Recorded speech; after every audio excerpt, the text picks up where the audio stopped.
Hello, everybody, and welcome back to the Headspace Podcast. It's episode 76. My name is HSR. My name is Chris Chrome. And our Twitters have appeared. You can feel free to follow us there if you want to keep up the conversation. Let us know what you think and correct us in a different platform than the YouTube. But as always, we do think the YouTube is a great platform for comments, and we can start with our favorite comment from last week's episode where we talked about K Reno's album, and it's from Vel, and he said it's pronounced K Reno, not with an I but like an E, because we spent the whole review calling him K Rhino, which was not his name, and that was bad, so we're sorry about that. But it's good to know his name, and you should check out that guy. He's a pretty powerhouse indie rapper dude, and you should just know him. So you should, if you want, check out a review. But more importantly, check out K Rhino's work. It's really cool. Just to let you know who we are when you come in, we are a couple of dudes talking about different albums on our quest to understand and appreciate music more. So don't expect us to be your super professional hip-hop head types with all the knowledge and the answers. We're just another perspective, and that's what we're here for, to give our opinions. Best. So you can let us know your opinions in the comments. We totally encourage that, but just keep in mind that this is just where we're coming from. We are often wrong, and we appreciate when y'all take the time to correct us and give us your perspective. So we just finished our grind to 1,000 subscribers contest, which is cool. We're at 1,021 subscribers now, which is awesome. The number slowly rises. There we go. Two of the prizes are still unclaimed. I should have given these away by now. I tried to give them away the first time we went live. That didn't work, and then I loafed a bit. So after this video comes out today, this is Sunday, not today, as in when we're recording this on Saturday. Later on, I will give out these prizes for the $100 Amazon gift card and the $50, as the $25 one was already claimed by Mozart. And along with that comes the album review request. So tomorrow we'll be, or today, and you guys are getting this, we'll be recording his requested album for The Last Emperor, The Legend of Bigfoot. So whatever album you want to see us cover, you can let us know. And if you happen to win, you'll get that review taken care of as quick as possible. To add a little more to that, we have launched a Patreon. I don't have the fancy Patreon video in place yet, but you can see a link to that in the video description of this video. It's patreon.com/behindthatsuit.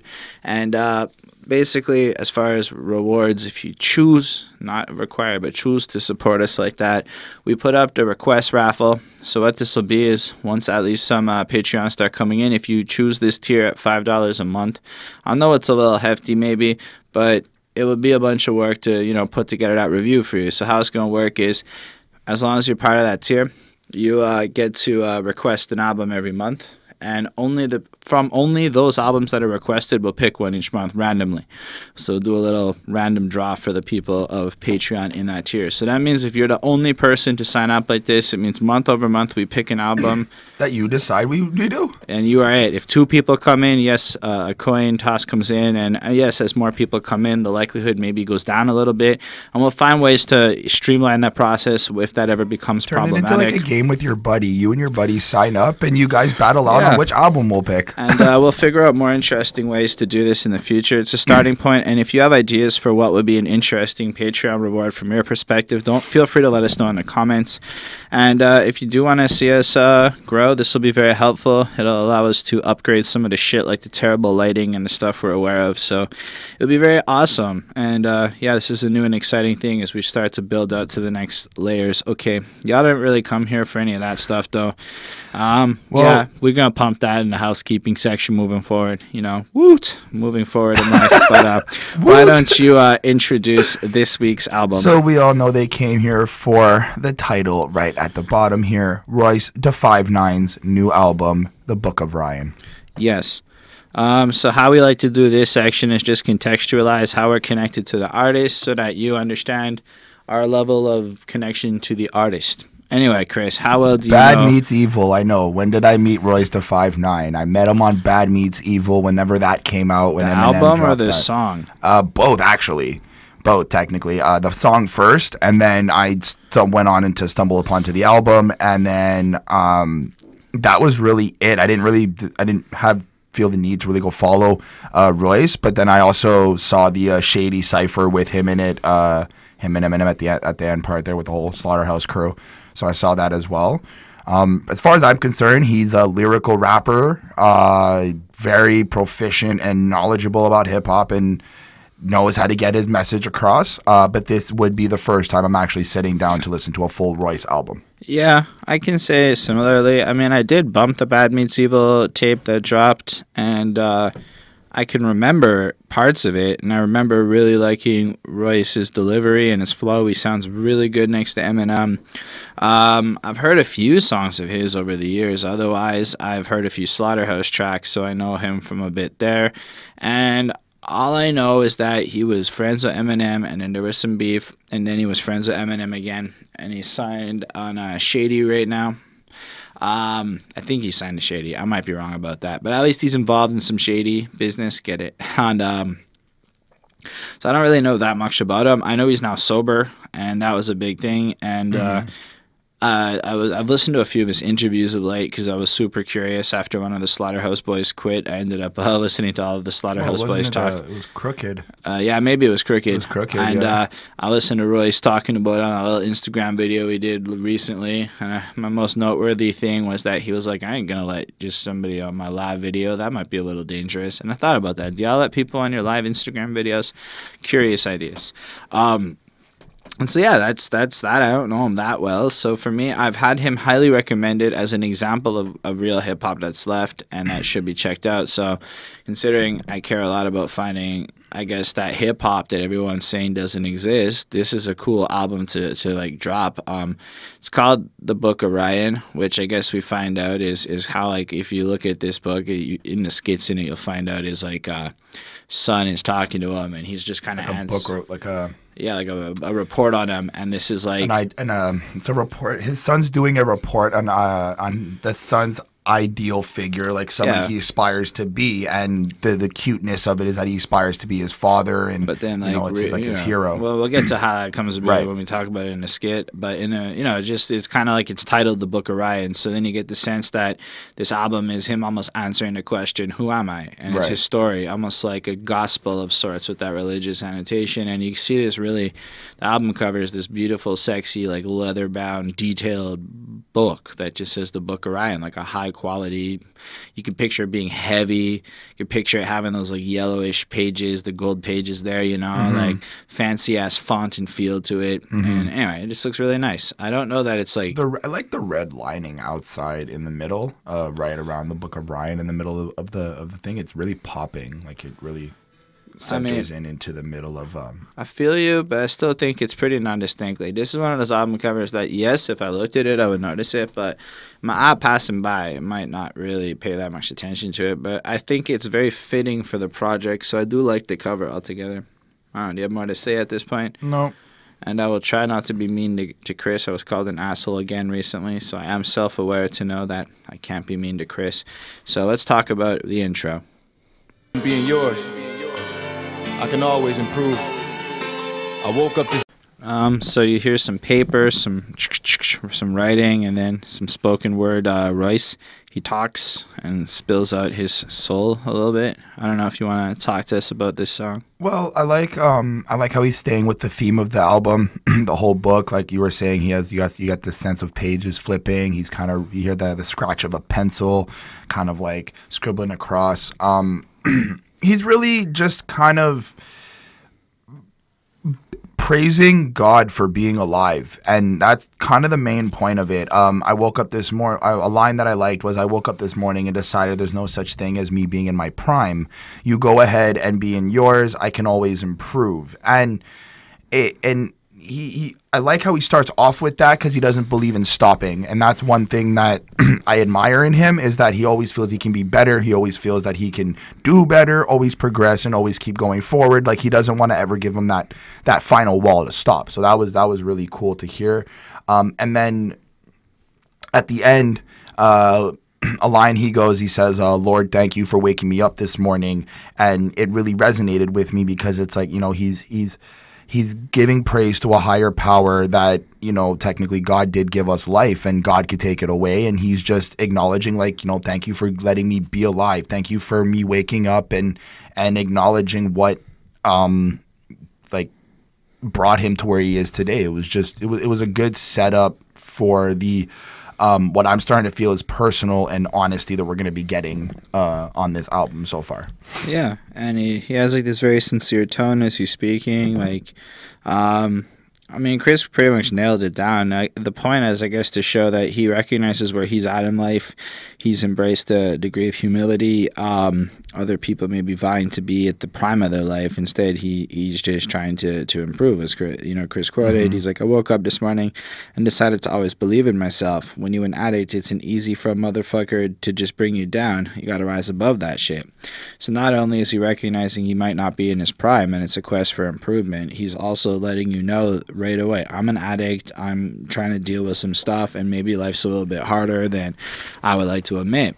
And I really think it just kind of comes in, and it's amazing that he just kind of ends on this gratefulness. Like the last line, like, Lord, thank you for waking me up this morning. You know, he's just grateful that he's alive, that he woke up, that he has this chance to be here on this planet. And well, like he's got like another chance, I feel. Like he's got like another chance to improve himself. Like he kind of like, maybe he thinks he messed up yesterday, or just forget yesterday and start anew today. Like, thank you for letting me have a chance like to every fix day it. is a new opportunity, but every day is also a gift that's been given to him that he appreciates finally. Like, he finally appreciates it, you know? I don't know, I give it a 4.5 on 5. It's a really strong intro. I gave it a 4. It's really well made. It's got this, like, piano-y bit underneath it. It's cool. And then it flows into, like, a song that almost responds to it with Woke. Back 'em, Hotep, come to Detroit with that, oh yes, that's a toe tag. Might as well. So just in case you forgot, Royce the 5'9" is actually a rapper. He's not just a spoken word poet. So he wanted to remind us all of his rapidy rap skills. All right, Chris, how'd you feel about this one? I like it. I like that he's addressing that. I like that he's addressing that people need to start being more woke, more knowledgeable about what's going on or what they're saying and what they're preaching. I like the drum loop in the song. It was very simple, so it wasn't like too heavy or nothing. It was kind of just in the background there. It was easy to listen to.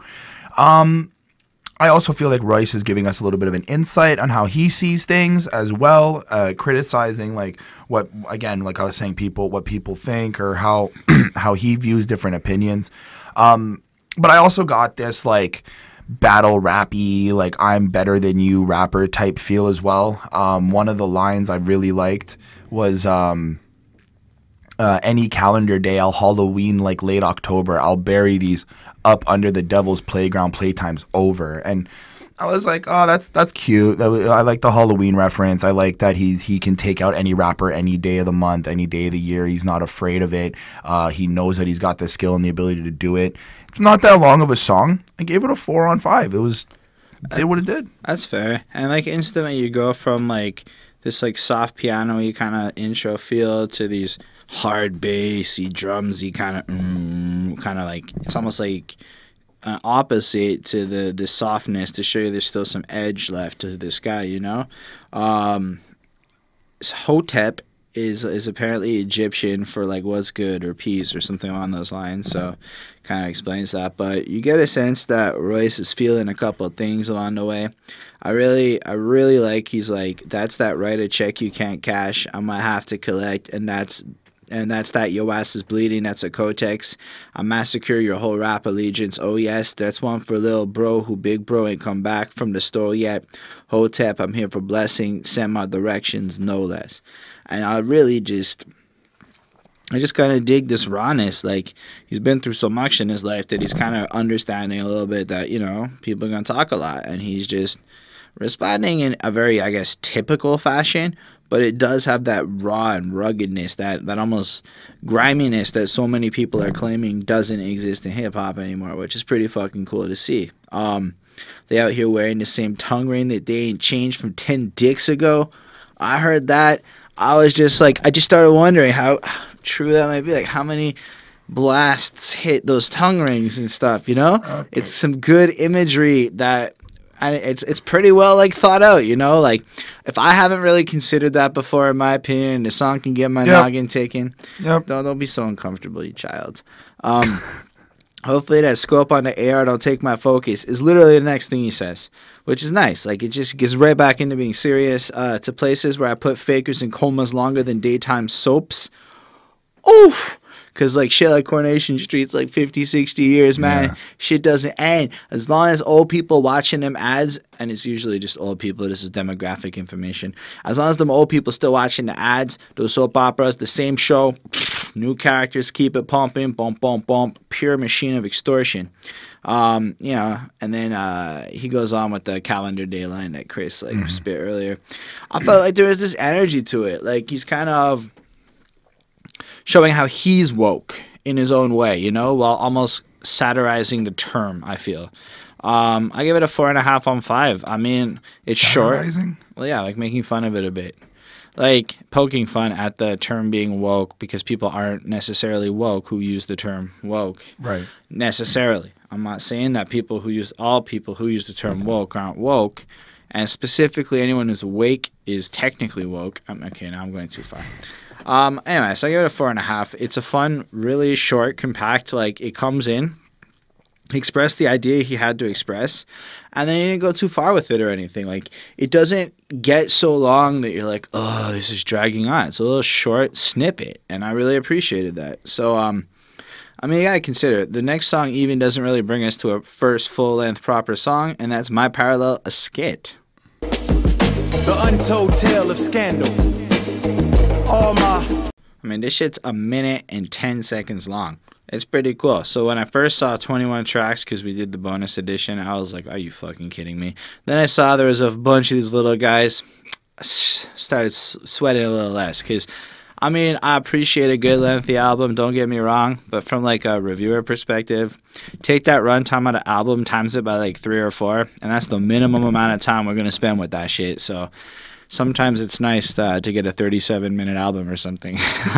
Anyway, what did you think about this one? I don't think I quite actually understood it as well as I think I did. What I got from it was he's explaining his pain that he went through. I got this sense of like he's telling us like, you know, I've been through the struggle, I've been down, I've had to do certain things.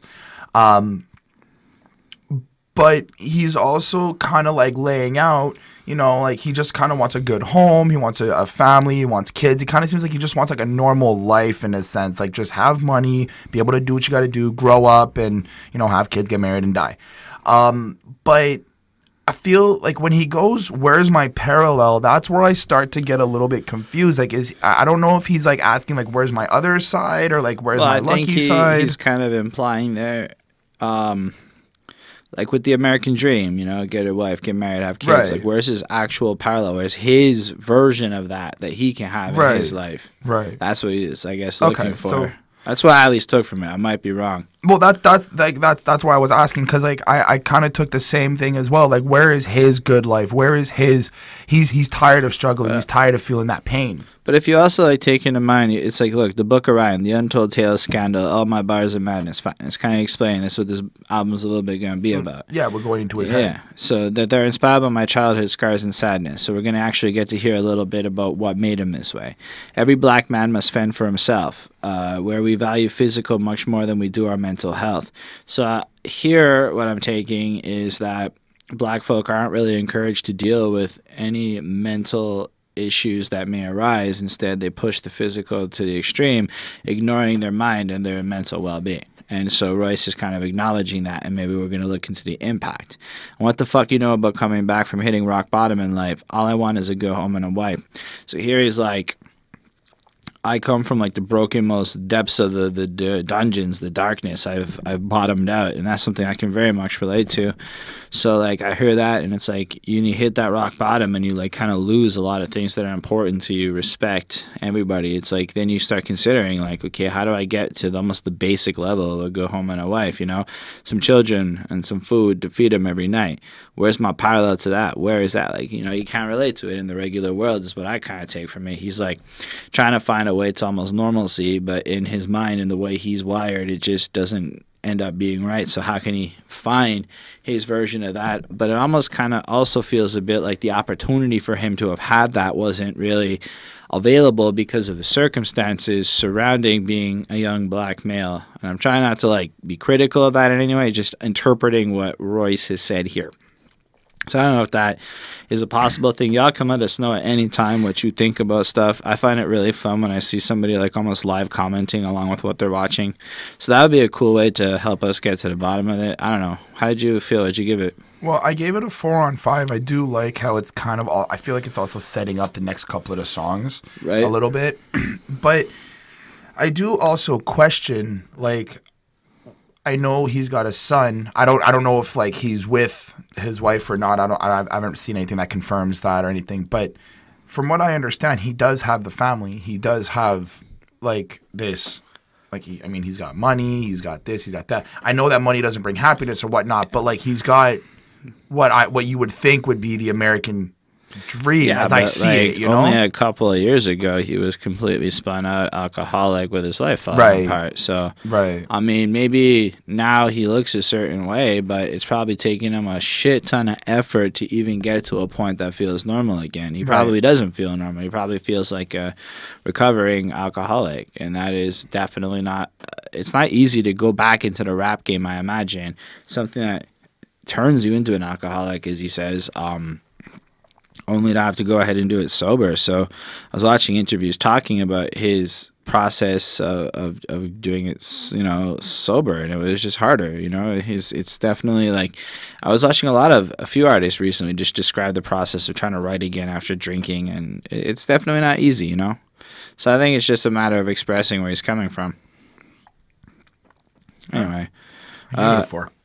Yeah, so I gave it a 4.5. I thought it was really honest and really interesting to listen to because, I mean, sometimes it's like you got some personal stuff that comes on an album and it feels so far out there, so anecdotal. This just feels like something that a lot of people could benefit from hearing is all I'm trying to say.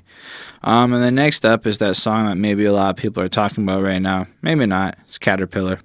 Hold up, wait a minute, guess what I'ma never do? Show so much respect to you that I feel like we've Realized how bad the camera angle is today. My bad. I forgot to take the time to balance that correctly beforehand. Sometimes we don't think about it. Impulse. How do you feel about the track?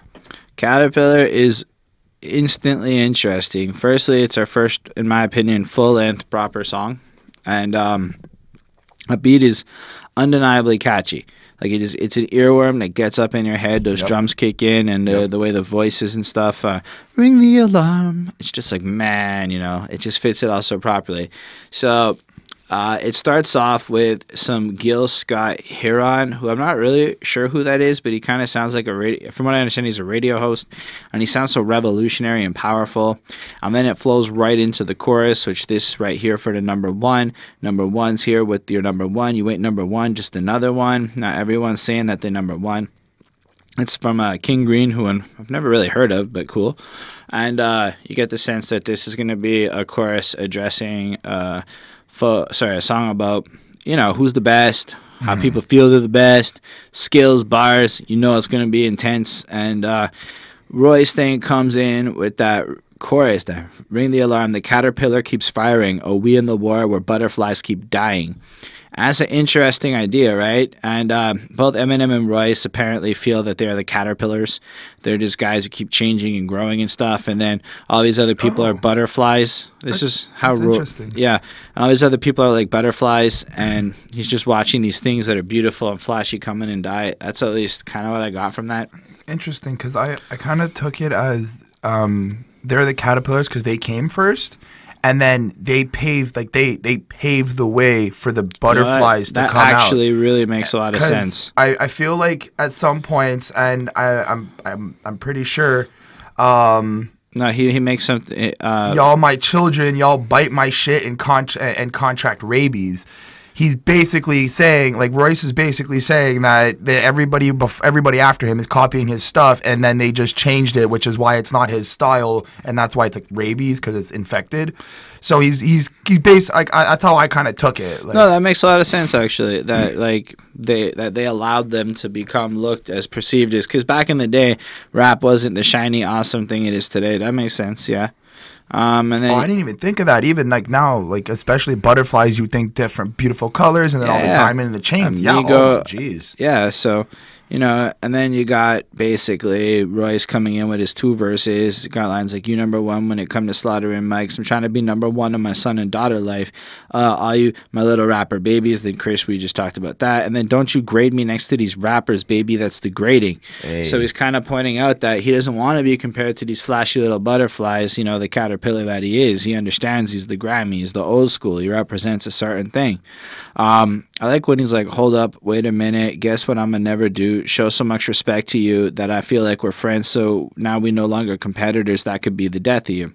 So what I interpret from what he's saying in that little bit is he's not going to be friendly towards you, because that would be a disservice to you. Because if ever you guys thought you were friends or whatever, the rapper in him would prevent him from doing anything but bodying you. So that would be bad for you. So if anything, he can't be friendly, because then you might get caught with your guard down, and that would just be wrong for him to put you into that position. That's actually pretty cool to think about that. Like, just understanding the competition that is in hip hop, and also like, look, we can work together and stuff, but just know, like, we still have to be rappers, you know? I'm still going to be a cool motherfucker. Yeah. Or I really like how he ends his last little bit with, "Remember when you praising the butterfly, don't you ever disrespect the fucking caterpillar." So he's kind of like, I guess, pointing out that if you're going to talk about amigos, you better also throw in Lord Infamous and stuff into the conversation. I think is part of the whole song, and I think he's also not just addressing like the new artists, but he's also addressing the new artist following. Like, because I mean, it's not for me. It's not silly to say that if a Little Pump is calling somebody garbage, their fans are saying the same. You got to consider dudes like DJ Academics, who are involved now in having this voice, that are influencing people and stuff too. Can you just elaborate a little bit? I'm just a little DJ more curious. Academics might not necessarily approach hip hop with the same way Joe Budden approached hip hop. Okay, yeah, creating a degree of conflict. So I'm not saying Academics doesn't show his respect to the greats, but I'm saying a guy like, he dropped an album, eh? You know, he dropped a track. Yeah, it was a parody album. As he said it. Look, I'm not trying to say that. I'm saying a guy like Academics might, you know, diss a caterpillar along the way, just while praising these butterflies, and not necessarily recognizing that those caterpillars allowed those butterflies to exist. And so I now think I get this on better because of your insightful comment. See, I can be nice to Chris. Well, for those of you who just got here, that is a thing for anybody who's watched us for a long time. Yeah. I liked when Eminem said, "The boom bap is coming back with an axe to mumble rap, lumberjack with a hacksaw." And first off, if you are new here, I like the word boom bap. So he says all the time. That's why I like that line as well. But I think it's more than that, because that actually, you got to before you even get into that, right? Think about how the verse starts. Go on. You're looking at Attila, the psychopathic killer, the caterpillar. Don't tell me what I'm supposed to rap until, especially when your favorite rapper ain't even half as ill as a savage. Still, there's a track. What? The track's a banana peel. Attack at a silverback gorilla. You're having a little anyway, and then he goes on with, "You're having a little trouble fathoming this is actually happening." Side note: nobody had trouble fathoming that Eminem would write a song like this. Like, nobody had trouble fathoming that. That is one of the corniest lines, because like what? Anyone surprised that Eminem went super lyrical and talked about mumble rappers? No, nobody's surprised about that. Anyway, but it adds to what you're saying, because I think even at the beginning of the verse and the whole way through, it sets this tone where it's just this assault on bringing back this lyrical shit on the attack on what they're doing. I took that a step further. I also think that he's trying to address, like, not just the mumble rap or the trap, but the trap sound. Yeah, like nowadays, producers are only making trap beats, or at least a lot of producers are making trap beats, which is the new wave, which I understand. And I enjoy the trap sound. But if producers were to be possibly, I think, maybe make a 90s hip-hop beat, and they were only giving out 90s hip-hop beats, that would sort of force a change. Because maybe. I think like you can't really go the trap flow on a 90s hip hop beat. I definitely think you could. But I do. I mean, you're not wrong. I think that there is definitely power in the beat makers to control some of the flow, but I think that the future isn't necessarily going to just be boom bap or trap. It's going to be some hybrid of the two, in my opinion. Of course. And then new shit's going to come. It's not like it's really going to go back to the 90s. It's going to evolve into something new. Now, the idea of lyricism over this type of beats being the prevalent force over a flow that might sound faded, that's up for debate still. Let's be real. There's a couple of noteworthy things about this Eminem verse. I like when he goes, set the sprinklers off like Jada Pinkett and Queen Latifah. Let's be real. If you really think about this verse, he doesn't say bitch once. And the only real women mentioning seems to be like powerful women who were starring in a movie. This might be the most feminist verse Eminem's fucking written. I'm just saying, in a subliminal sense. Right. It was really like noticeable. As a Canadian, I have to point out the line "spit like it's king of the dot," because that's the battle rap circuit that we put on the map. Go nice. Canada. That's what we are. I like when he's like, you jack-offs need to come to grips like a hand job right before the mumble rap line, because that's a funny line. I mean, he's jacking off is what a hand job basically is, so it's a really clever line. Then we have to talk about the poop bars. We need to talk about the poop bars. You need to talk about the poop bars. Because that's all I do with him. Poop is my pseudonym. On the John like a prostitute when I'm dropping a deuce. All of that's all poopy. And when I'm producing the lyrical bowel movements, more poop. These beats are like my... Poopy, are you calling it shit? Or are you just saying it's just poopy bars? It's literally... I'm trying to avoid calling it shit because it's about shit. Right. Because these bars always got my... These beats are like my saloons because these bars always got my stools in them. Okay. Let's take a step. Oh, and I don't need Metamucil to loosen them. Do you know why we're talking about poop bars? Because I am a defender of revival. I know a lot of y'all out there don't like revival. I'm allowed to like it. You're allowed to not like it. But the one criticism I never found fair was when people, and I know people said this because I have a YouTube channel that people comment on, and people directly criticized his intelligence because he made poop bars and like potty bars. Like that means you're not smart or something. Like that means anything. Right. Right? Like right. Eminem obviously likes poop shit, poop jokes and stuff. Like you guys, who doesn't? No, but you guys got to really understand for those younger folk. In 97, that was the funniest thing that could be on TV. Like South Park was bopping off, all that shit. It was all poop and fart jokes. Right. So a guy like Eminem, when he was popping off, literally in his youth, that was what was funny. So for him, it's just cracking jokes or whatever. But this was different. This verse is obviously a little bit of a response to the industry. And I think that he is directly responding to everybody who criticized him about the poop bars and dropped... Dude, those are great lines. Like, if you really look at the lines, they are... Okay, like, because number one, my pencils are number twos. Right away, he's talking about writing with number two pencils. But what's a number two? Poop. Because that's all I do's. Doo-doos. That's a poop line. With him, poop is my pseudonym. And he's not even like fucking faking it. He's just like, you know what? I am all about the poop bars. You know who else was about the poop bars? I believe it was Mozart or Beethoven. One of the two. One of those two was all about the poop. There's a whole fucking wiki page about this musical genius's poop poetry. So I'm going to go with the more recent of the... I don't really know. You guys... Whatever. I'm not going in circles. If you know, let us know in the comments down below. I know. I can fucking Google it in a second. But all I'm trying to say is poop bars in and of themselves should not be the measuring of the quality of the poetry being employed. If you're lacing quadruple entendres into a poop bar, it's still quadruple entendres and well written. To me, when I hear some of the fire bars out there, they may as well be poop bars in my perception because the subject matter is not that interesting. So all I'm trying to say is it was the silliest reason I heard to judge Eminem's album. And I love that he responded in such a classy way as to basically drill in like 4 straight fucking bars of that beat with as much clever poop lines as he could. I never thought I'd say poop this much on the podcast. I just love how you took an actual minute to just defend Eminem. That was and way just more than a minute, I'm certain. Back up. Well, just the concept of just taking a minute from the podcast to defend Eminem and back him up. That is, Em, if you're watching this, you know, HSR's got you. All I'm trying to say is that's a thing.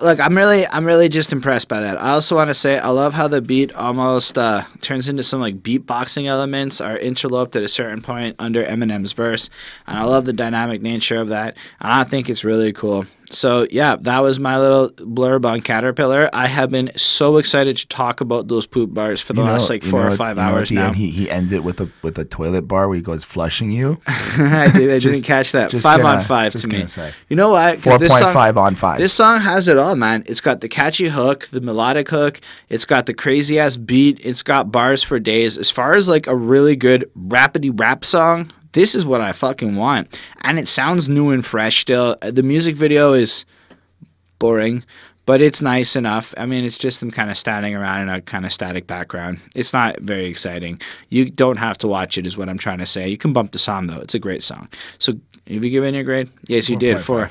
Godspeed to the next one. Bag. I'm the hottest nigga that you know with the coldest intentions.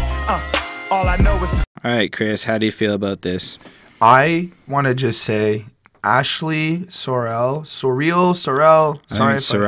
if I butchered the name. I think it's Sorrell. I really enjoy her voice. It was very, very comforting. It had this like, it felt warm to listen to. It felt like she was supporting Royce on this track. Like, in terms of the characters of the track, like, I felt like she was that friend. Like, I'm here for you. I'm listening. It was just super on point. It was great. This track is about the track. I got this sense about he's talking about his struggle, what he went through, and you know what things he had to some things he had to do and go through to make it to where he is today. And this is like, you know, I came from rags to riches in a sense. This is like the first song I would say that he came from rags to riches. I like a line where he went, he should receive a trophy for being the holy Jesus of flows. He's the GOAT. Bah, that should be my tag. I like that. I like how he played with the ba sound. He got creative with that. That was a little ear catcher. That was great. I feel like he's almost mocking people who call themselves the GOAT by buying at them in a very literal sense. I didn't think of that. That's also tricky. Because he also has lines like, "Folk are sheep, folk is sleep, Boda woke as a dinosaur." I just had to say that. I thought it was cool to see a dinosaur bar. But in light of that, I think he's kind of addressing the state of the industry a bit, no? Like, look, the industry said I had to be an alcoholic who'd be having threesomes, be doing acid and having seizures. Wish I could go back to my old self and slap the teachers. All I had to do was blow up us, have an album packed with features. I don't relate to common folk. They focus on my comments. Now, that was pretty cool, right? Because he feels like there's this status quo of what you're supposed to be in the industry. And being the GOAT, per se, is one of those things. Right. Even though very few people can even make the claim, yet everyone seems to. And but I really like that last line in that, right? So he describes about how the state of the industry down to how all your album has to do is have a bunch of famous people and then it's all good, you know?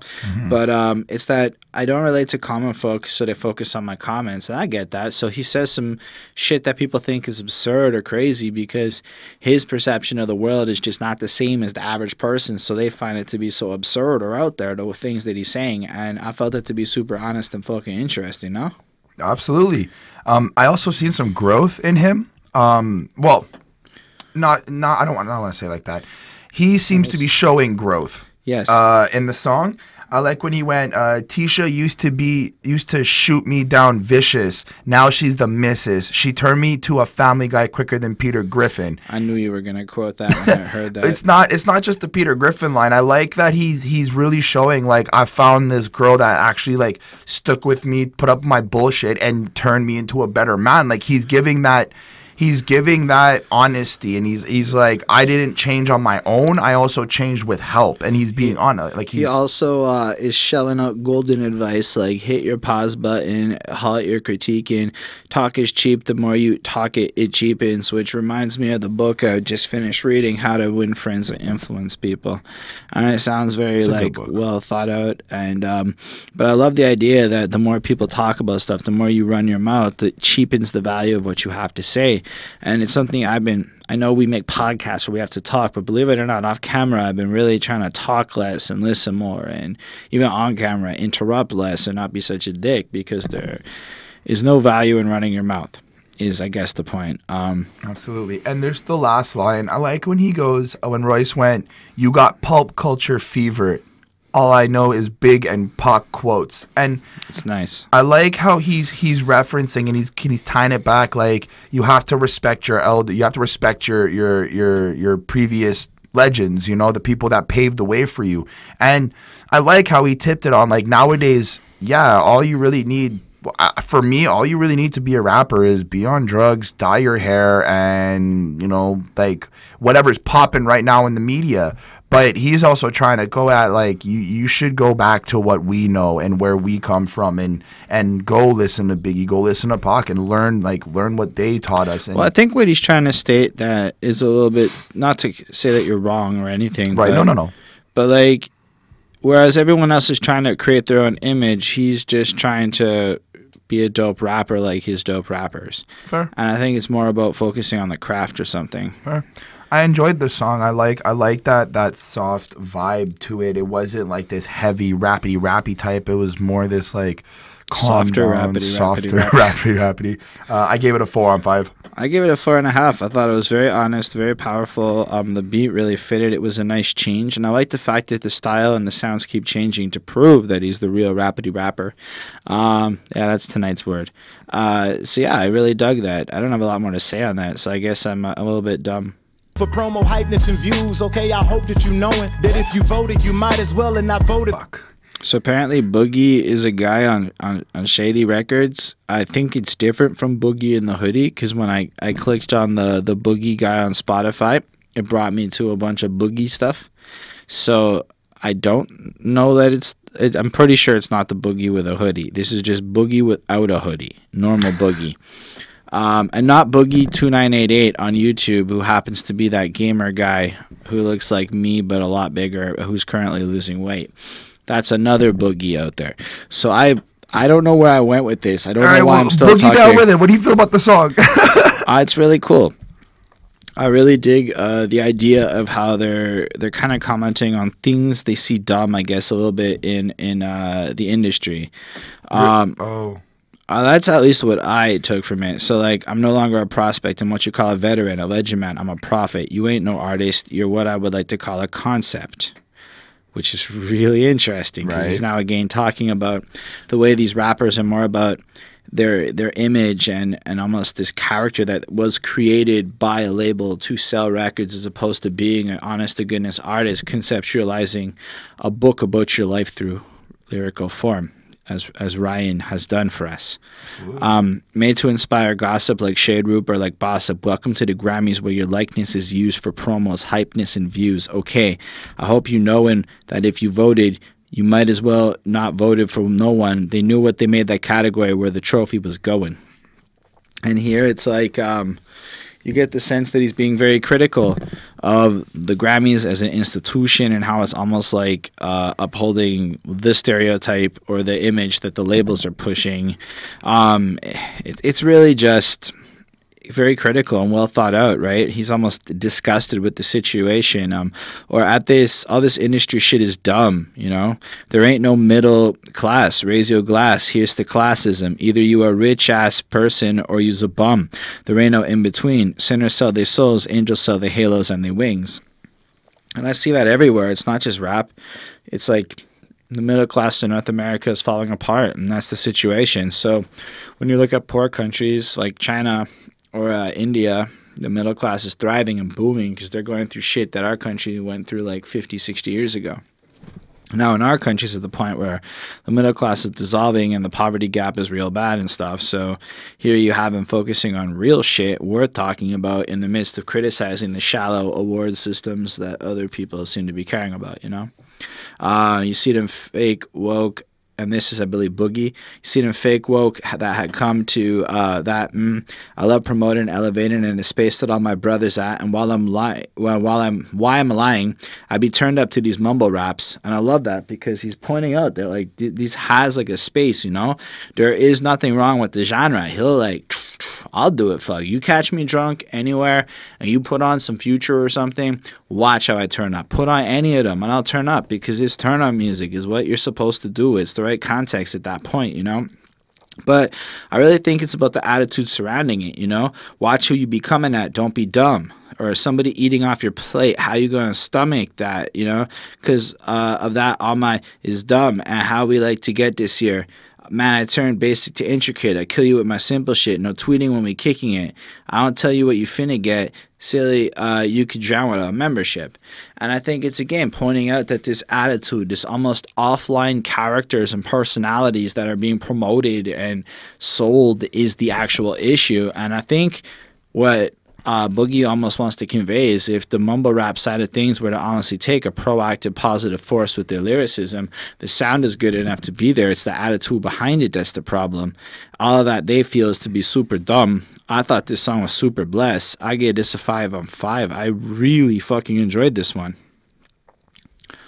I missed the entire point of the song. I thought they were just literally going after the younger generation of rappers again, calling them dumb, thinking that.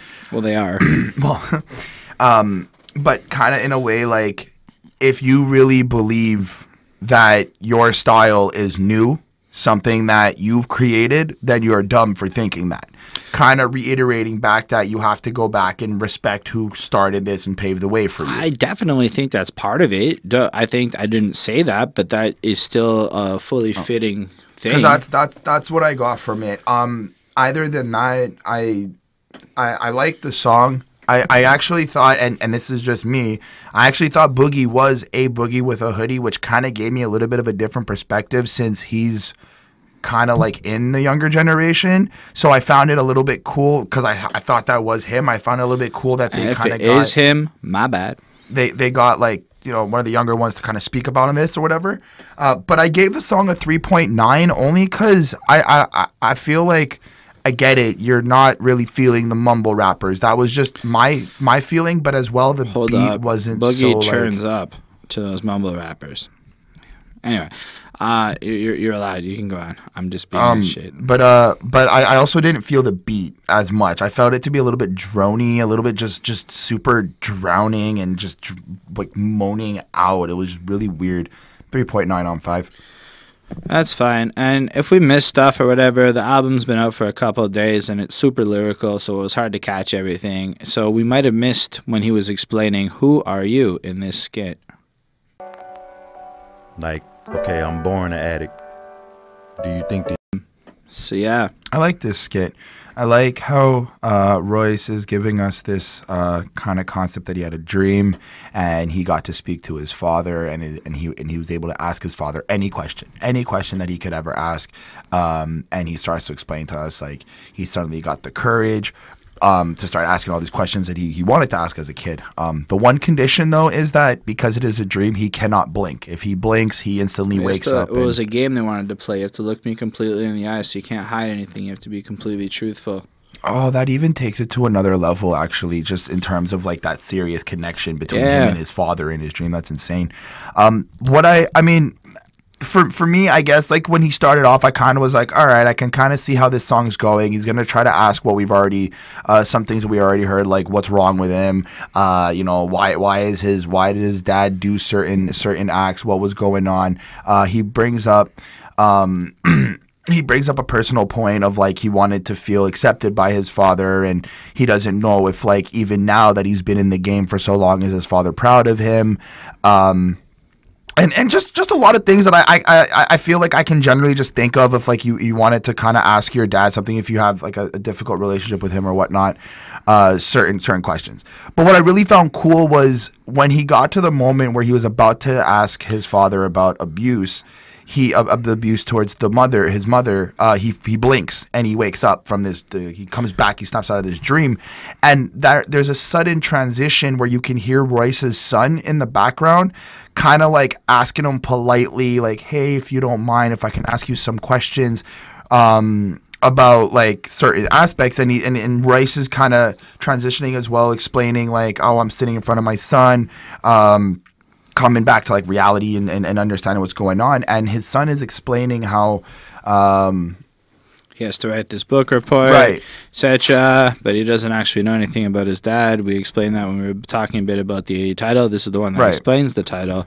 And he's like, yeah, I was going to call it the Book of Ryan or whatever. But what I really enjoyed was I saw a little bit of reflection of like the parenting skill from Royce and his son on that little transition, because like his son was very polite and very like well articulate in there, and it's like you can kind of see like some of the questions that Royce was asking his father are also being answered in this, like in seeing how like his son and him are kind of interacting with each other and kind of showing that growth and that like responsibility. And it's like, dude, well, it's almost like he doesn't know these things about his dad, and so he doesn't want to be in a position where his son is left wondering these same things. So Right. it's almost like explaining why he's writing this album is to answer some of these questions his son may have. Right. Like a fun fact is there's a serious problem right now with not enough pictures of fathers and men out there, because we don't take pictures with our kids like the women do. So in general, there's just this lack of documentation of fatherhood happening in our current society, which is super fascinating that Royce would actually create an album to almost fill that gap for his children, which is cool. I don't know. What'd you give it? Give it a 4.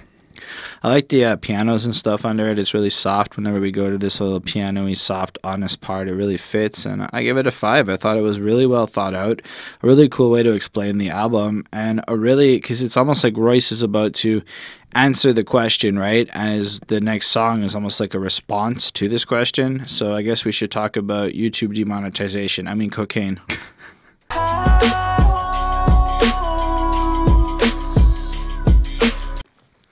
Man, it starts off with some real high-pitched singing going on, and Royce sings for us on this track. Does a really good job with it too. So this is a serious track about cocaine and how Royce's father was consuming cocaine. And Royce is giving us this insight about how he kind of like found out about it. He starts breaking down this story. I want to mention Royce can really tell a story. Yes, he can. Like this is really like just like you can picture it. And in verse 1, like he explains like his father came home, chucked him the keys of the car. He's like, go into the car and get something. And he gives you this image of like, he's searching through the car and he can't see nothing but the bag of cocaine. And then it goes into like verse 2 and he starts like kind of questioning stuff with his dad or whatnot and what's happening. And then his father was like, oh, it's somebody else's. Like, don't even worry about it. But do me a favor. Don't tell your mom about the cocaine. And whenever you get to the word cocaine, it's like Royce is singing for us, and it's very smooth, very melodic, very like I think he does it in a way that so that it stays with you, like that it's supposed to stay with you throughout the song. And then, yeah. Go on. Oh, and then he goes on to explain how he starts like panicking because in the next verse we get this explanation where Royce and his friend were going to the corner store or something like that, and there's like this dude who on the street who seemed to be homeless, and they asked him for money and where he can buy cocaine. And because Royce interacted with that situation, he starts thinking about his father, and he's like, oh my God, what's my dad gonna do? My dad has to go to like rehab and think about what we can do. And then you get this this kind of change, and he's like, oh, my dad went to rehab and he got himself fixed, and it ends up being this positive story that Royce's father got off cocaine for him. But also in the middle of this story, there's I'm losing my mind trying to figure out how did I inherit so much pain. I drink a lot of alcohol, problems with the law. Would I have done so much better if Daddy had never tried cocaine? Like, so he's almost got this part of him where he's wondering if his father's drug use is the source of all of the problems he ended up facing, and like, would he have had a better life if his father hadn't experienced any of that. But then he goes on to make sure that the last verse, after he kind of describes how his dad went to rehab, he's doing a bit of singy stuff in the middle. Now his dad's been sober for over 20 years, and he's like, let's talk about how much I respect my pop. He's been through so much in his life. We had never had a lot. We just had each other's backs. That was really all we need. Pop, I love you unconditional, and thanks for loving me more than cocaine. And my father chose me more than cocaine. And then he's like, I'm proud to say that I'm an addict who inherits your pain. And you feel the whole way through the pain that is inside of the spirit of Royce the 5'9". And you just feel that he understands that it's the same type of thing his father is going through, so he's almost connecting to his father. And if you really take that back to, this is almost, he's telling his son about the pain that he inherited from his father, almost acknowledging, I must have passed this on to you. So if you have, it's almost answering the question, why do you have to carry the weight of my addiction and my problems? And it's like the self-awareness to it and whatnot. I give it a 4.75. I like the beat. I like the flow of it. Royce's singing isn't flawless, but it really does work. And it's a really, really strong, well-suited song for this album. I gave it a 4. I don't know. I'm not feeling that beat. It still sounds drony and just kind of like just like in the background. I don't know. I'm just not feeling the beat so far. So yeah, I fucked up and I said the wrong one. If that cut weirdly, next up we have Life is Fair. It was built like the number 9. Ha. Wish I could be childish for old times. Either y'all. All right, another introspective song of story and wisdom from Ryan or Royce, the 5'9". How do you feel about this one? Well, life's unfair, and Royce gives us this nice explanation of these ups and downs and experiences of how life can go, and kind of like still karma as well. And like the first verse, you get the sense it's like summertime. Everybody's having a good old time. They're chilling out by the parks or whatnot. And he goes to explain that he was stealing bikes with his friend, and it was all fun and games until well, it's stole bikes with Ike. Until the time he stole mine, told mom, she told me what comes around goes around, and then it flows right into the chorus, which is stop right there. I never said that life was fair. Absolutely. And so you get the sense that this song is going to be little snippets of story where the real crux of it is going to be, you're going to learn very quick that life isn't fair. Sometimes things just kind of happen, you know? Definitely. And you go on to like the next verse, you get another you get weeded out auntie who is fun to be around because she gives them out money and lets them kind of goof off and do what they want until it's picture time, and he's forced to smile, but he doesn't like to smile. So this is where life isn't fair, because as a youngin', he has to smile in pictures, which I actually can empathize with. My aunt used to always go fucking crazy trying to make me smile and take a million pictures, and it used to be a little shit and act out. But in hindsight, I can see how in my head life wasn't fair. But that would have been like something she literally would have said to me about why I had to smile in a picture and look nice or I'd get in trouble or some shit. But something I caught on to, it wasn't just like the aunt let them go out and hang out. I think they were also getting away from her because she was smoking. I got that vibe, like they didn't want to be around her. I think it was, you're right, but I think that like the aunt was cool to just smoke pot, give them some cash, tell them to fuck off, and so they got this sense of real freedom. No, right, absolutely. Up until the moment when it was picture time. Which, from the perspective of kids, is like a big deal, you know. Like he's thinking back and whatnot. I mean, I might be wrong. Then we get mommy talking on the phone, and then about how like, oh, it's all good. How's your son? Oh, Ryan's lovely. She's all talking proper, and blah blah blah, until she hangs up and she's like, I fucking hate that bitch. Right. And then that last verse is, look, same girl that mama was talking on fake to used to borrow our papers and all our things. She was always ungrateful, always had the bad news, always into the latest gossip, always was trying to show our father her news. That shit's not cool. One day we went out in town and they broke down our door down on our house and stole all of our food, stole from us. We didn't even have much more than you.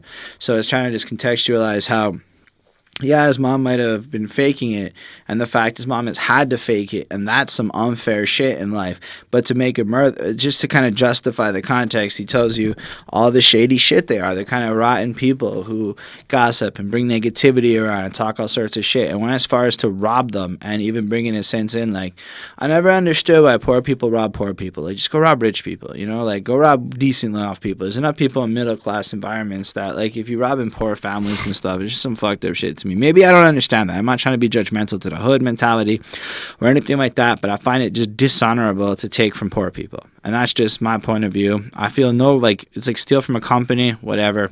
Steal from a person. I have more problems with that. I'm just of that mindset. Anyway, I just say this track's a 4.5 on 5 to me. It's really cool. It makes you think. but I can't see it as being like one of the draws to the album. This is more like if I'm in the album and I'm hearing the story, it's a good song, but it's definitely one of the few where I'm like, outside of this album, I'm a little less interested in it. I don't know if that makes sense to any of y'all. Well, I gave it a 3.9. I don't think it's a bad song. It's just not something that, you're right, I wouldn't really be going back to it enough to call it a 4.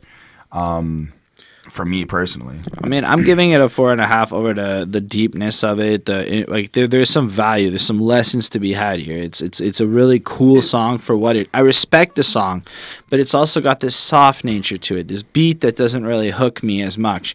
So I can see how other people listening to this are gonna have a high level of interest in it. Whereas when you have varied beats like this across an album, sometimes it's your beat almost more than anything else that determines my grade. Like the Boblo boat. Now we're talking about the Boblo boat. It is the perfect weather, the perfect time to enjoy. Having heard the album, I think the only reason this song is a single is because J. Cole's on it. Having said that, how did you feel about Boblo boat? I think it fits the album. I'm more interested in why you think it's just because J. Cole. Because I think it suits the album. He's it suits the album. But like a single, your lead single, like your big banger track to draw me in. Like this is one of my least favorite songs on the project. I don't know, man. It's like the only thing I can say to defend it is really we can. It's part of so the song itself is basically a bunch of memories about how Royce and his family, as when he was younger, used to go to Boblo Island, and they used to take the Boblo boat to the island, and it was like this whole and as my family, we was just so happy when him and my mama got along on the Boblo boat. Right. On our way to that black amusement park, wood roller coasters, crack soda, and plastic scooter carts. What's funny is the comment thread on Genius had a lot of people being like, "That wasn't." I'm confused by the black amusement park line. A lot of people felt that it was everybody amusement park, but I guess he was just talking about how crime was so committed there. The only thing I can say about that line is from an interview I saw him in, and what Royce said was that it's not that it's a black amusement park, it's that most low income families could only afford to go to that amusement park. Okay. So given the context of the hood and what we stereotype, that's why he used that line. And it would be the whole adventure of getting on the boat and everything you do there, and then getting to the island, and like the whole package. Yeah, and then he would have some tomfoolery, lost his virginity. His brother got his first drink on the boat. First time Big Bro hit the bottle was on the Boblo boat, but neither one of us knew that we would both grow up and turn alcoholic, though the Boblo boat. I like that line because he's really trying to grow out and explain like the whole alcoholism and how he had to deal with that demon. And it's now he's giving you that insight that it's not just him, it's also his brother. This is something in the family. This is stuff that has been with him for forever. It's not just hip hop. Is what I'm understanding. Yeah, I mean that makes total sense, and he's also just kind of explaining that this is maybe the start of a lot of things, including the first drink and whatnot. Definitely. Then we move on to the bridge, and we got J. Cole. Does it really nicely, very smoothly. This nonchalant type singing that J. Cole does, but I like how he's addressing that. He's kind of like switching it and giving you this modern life of now all we do is in the rat race. Now all we're doing is working. Like we don't have the fun times as we used to. Yeah, and then he like thinks back into these special times when he got this beatable car, but it was his. So he was cruising around the hood, and then he goes looking for some girls, and I like the line where he's like calling up hoes like we was Jodeci, let's check her, double D's like double deckers. I want to sex her, but these keys don't come with game on how to finesse her. 5 semesters left until college. I'm under pressure. I'm not a real till I undress her. I got to press her. This was my main concerns when concerns were lesser. So he realizes he's got the car and he's got the ability to get the girl into the car, and he's got to have sex because it's very important for him and his friends. And this is the most important thing for a young teenage Jermaine to be going on about.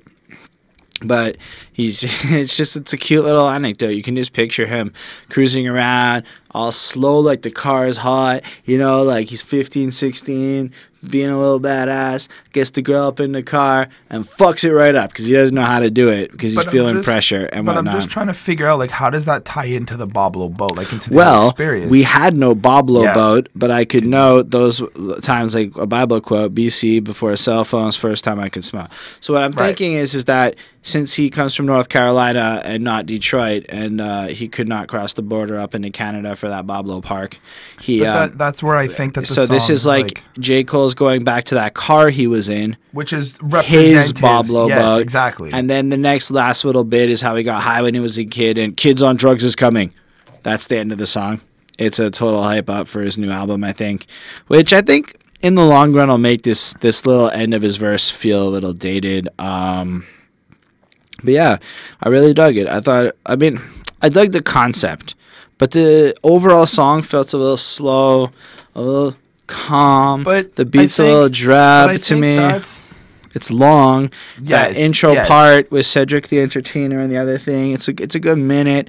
I mean, I'm not trying to like say this song is bad. I gave it a 4.25. I'm saying the style that this song is delivered in is not one of the ones that I find particularly overall stimulating to listen to. It's not that it's not fun, but it's not stimulating.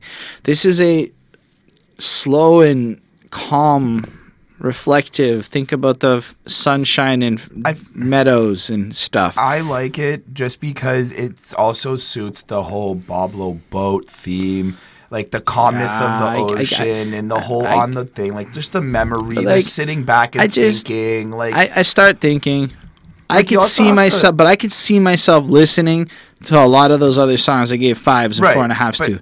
Also take into consideration, he's talking to his son too, so this could be like an intimate, lovely. Like, in terms of the. I don't want to listen to this song. Fair. That's where I ended up at. Fair enough. Of like the track, there's a lot of songs on this album, right? There's 20 songs plus the bonus.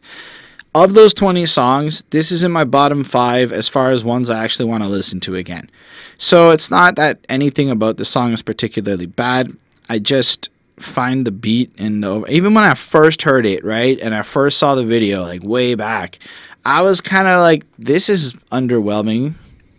And now that I've looked at the lyrics and we've discussed it, I'm left with great concept, an amazing song for your kids. I can see how a lot of people will take a lot of value from it, but I just don't. Not compared to some of the other ones, you know? So that's where I'm at with it. What did you give it? Gave it a 4. You've been giving like everything for us. Look, Chris, your grading is legendary. In the garbage, all his niggas in the toilet while I sit in orbit. I'm not getting better, I'm just getting started. So, how'd you feel about legendary? I didn't like it. Why not? Because I liked like the hypey trappy type flow.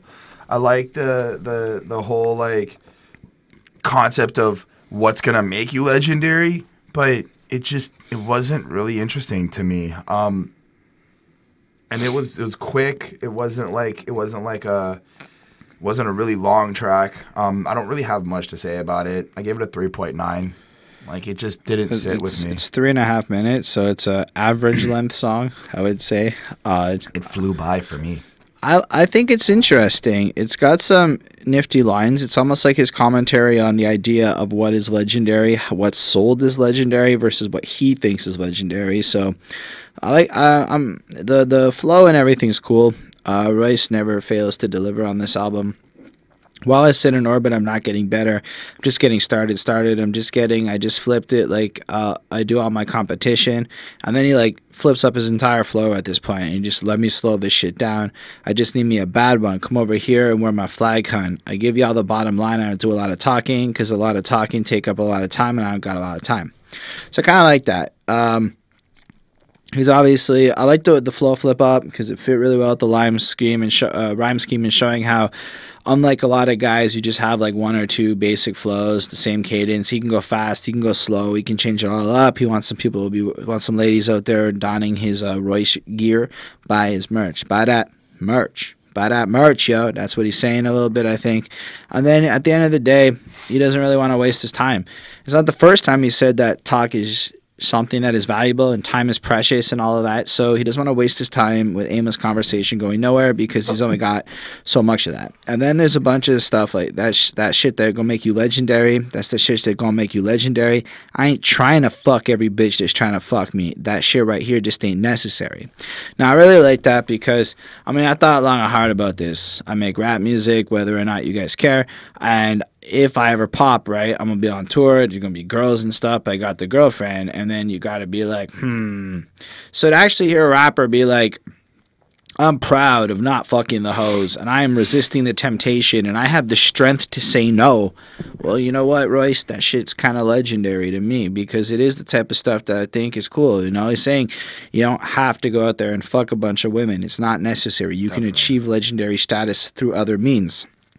I like when he goes, that shit gonna make me so legendary, especially if she ain't acting suspect, and the pussy just end up being so. You know, I'm just a superhuman being quick to slow flow. Got the underground wire like the tires low pro. Got the eye of the tiger inside the mind of an old soul. Now, I kind of like the way it ends because it just kind of sounds like every old man. He's like, yeah, I got wisdom now. Hells yeah. But what's really interesting, he's like, you don't know if that girl is going to cop something out of you, try to extort you. You might have a Kevin Hart situation, etc. And you might go through all that risk, and it turns out she's not even that fun to sleep with. I mean, imagine you ruin your life and she starfished you. Like, right? It's right. At least if you have like a hot Colombian doing like magic tricks, like a stripper on you. I'm not saying it's right, but there's the at least. But if I'm gonna get in trouble. In your hole. You're just Bonnie doesn't watch them. She fucking keeps them on mute. 4.5 on 5. I really thought this was a well thought out and interesting song that was fun to listen to. Funner than Boblo Boat. Anyway, do you have any more on that one? No. Do you want to keep the summer on lock? I guess. The rocks on that watch on that dial gon' shine loud on you hustlers who out there in brownstones. Right. So these various stars on this song are releasing music so hot they got the summer on lock. Starting with Pusha is dropping us an album soon. Well, I don't know about Jadakiss, and I don't know about Fabolous, but yeah, but Pusha T has got that. Yeah, you're right. Pusha T's got his hook that is fun, and he's got the summer on lock in the winter too, because his album's going to be so fire. We'll review it on Headspace. We'll let you know. Make sure you tune in when Pusha T drops his album that's so hot. It's somewhere in May. That the winter will also be hot. He's going to show you what a winter does, and he's going to stay stunting. But yo, if you broke, why are you fronting? Because that's bad. That makes you fake. But them, the members of this track, are in fact the topic of discussion. That's the hook. He repeats it twice, and I know I said it like that, but I gotta give it to him. Is it not a fire hook? Is it not? It like fucking comes in proper. It's a fire hook. I'm not even gonna front that. And then Royce raps his fucking ass off. We got Rappity Rap Royce back up in there. I'm in the Maybach right now trying to innovate. I'm too fly. Don't try to give me my props. Just give me space. I really liked when he was like Alki rapping with the passion of Christ. That's pretty a cool line to me. Like he's found his redemption through God or whatever. Curveball through the eyes of the storm. I'm the calm for disaster could strike. And that's pretty sick. Like you just get the sense that he's cool, calm, composed, ex-alcoholic, ready to fuck you up. There we go. There we go. I have a lot more from Royce. I thought he was flashy. He sounded really good. But then Jadakiss comes in, and Jadakiss has like this really, really fucking cool voice, and he just sounds grimy and hard. And I'm gonna say that anytime I talk about Jadakiss, I'm gonna mention how cool his voice is. I mean, he's like, yeah, the time that he's looking at us is crucial. I can see the pain translated through his pupils. Turn yourself in is even worse than when they scoop you. See the Jake, don't hit the brake, just go into neutral. So he's like, he sees how he's got a friend here who's maybe facing a serious charge and stuff, and he's kind of like, bro, man, I know it's scary, I know it's bad, but the Jakes, which we know is cops now, they may not actually stop the car. They may just flip into neutral by mistake and fucking hit you, and it's better to not die. And then he's talking about how, like, when he's in the pen, work out, get your number on, act, say your prayers, get your slumber on, act. They ain't give you life, so your number gon' pop. You best believe to the day you come home that, you know, the squad's gonna keep it all hot for them. So he's kind of like saying, you know, keep your head down, stay focused, so your life's not over. And, you know, if you focus on you and you keep your proper on, you exercise, you say your prayers, you keep your profile low and shit, when you get back out, we're going to take care of you proper. So you get this good sense of camaraderie and wisdom from Jadakiss. Then Agent Sasco adds some flavor to the bridge right before Fabolous comes in. And I'm not going to lie, I was less of a fan of Fabolous's verse than the other ones. It just seemed like a little bit of a step down. But I did like when he's like, life's a bitch and I'm trying to keep you slime balls from her. Any leaks we going to fix. None of mine call plumbers. Nina to your chest like 9 y'all number. And I think my problem with Jadakiss is whereas Royce and with Fabolous is that Jadakiss and Royce came out like old man wisdom shit, and then Fabolous kind of was a little more thugging. I'm gonna fuck you up in a more like I want to hear about how and this is just preference, but I would have rather if Fabolous had come in a little more on the my lyrics are fire, not on I can make puns about guns and shit. And I guess that's just my preference, and maybe I'm wrong. And then Fabolous also said, "Say I'm an asshole, how when I don't give a shit." And I wanted to respond to that question. It's because you don't give a shit that she says you're an asshole. And people wouldn't think you were an asshole if you gave a shit. And I know that sounds really weird, but just because you don't care if somebody calls you an asshole, so it shouldn't faze you, that's the sign of an asshole. Like, that is like if you had a checklist for, like, are you an asshole? And one of the questions would be, do you care if people call you an asshole? If you say no, you're probably an asshole. Now, I know because I'm an asshole. Now, I care that I'm an asshole, and I don't want to be an asshole anymore. But from one asshole to another, I'm just keeping it real with you. Like, real recognize real and all that shit. Asshole recognize asshole.